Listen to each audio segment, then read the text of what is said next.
ప్రకాశం జిల్లా ఎర్రగొండపాలెంలో 10 TV calendar ని ఆవిష్కరించారు ఎమ్మెల్యే తాటిపర్తి చంద్రశేఖర్. ఈ సందర్భంగా 10 టీవీ యాజమాన్యం ప్రేక్షకులతో పాటు నియోజకవర్గ ప్రజలకు నూతన సంవత్సర శుభాకాంక్షలు తెలిపారు.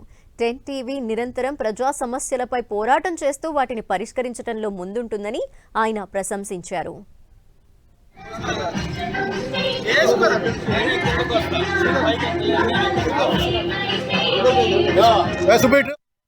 రాష్ట్ర ప్రజలకు, ఎర్రగొండపాలెం నియోజకవర్గ ప్రజలకి, మరీ ముఖ్యంగా వైఎస్ఆర్ కాంగ్రెస్ పార్టీ కుటుంబ సభ్యులకి, వైఎస్ఆర్ కాంగ్రెస్ పార్టీ అధ్యక్షులు, మా రథసారథి అయినటువంటి వైఎస్ జగన్మోహన్ రెడ్డి గారికి నూతన సంవత్సర శుభాకాంక్షలు. ఈ 2025 సంవత్సరం ప్రతి ఒక్కరి జీవితాల్లో శుభాలను తీసుకొచ్చి మంచి లాభదాయకమైనటువంటి సంవత్సరంగా ఈ కొత్త సంవత్సరానికి స్వాగతం పలుకుతున్నాను.